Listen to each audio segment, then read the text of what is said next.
أعوذ بالله من الشيطان الرجيم. بسم الله الرحمن الرحيم. سورة الزلزال.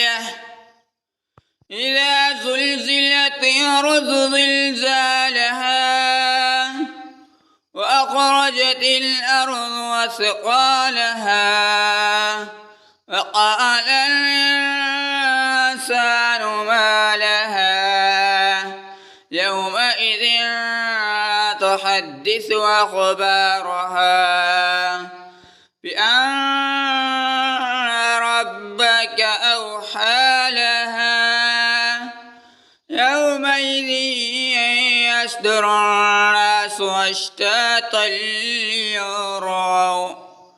أشتاتا ليروا أعمالهم فمن يعمل مثقال ذرة خيرا يره ومن يعمل مثقال ذرة شرا يره. صدق الله العظيم وصدق رسول النبي الكريم والحمد لله رب العالمين.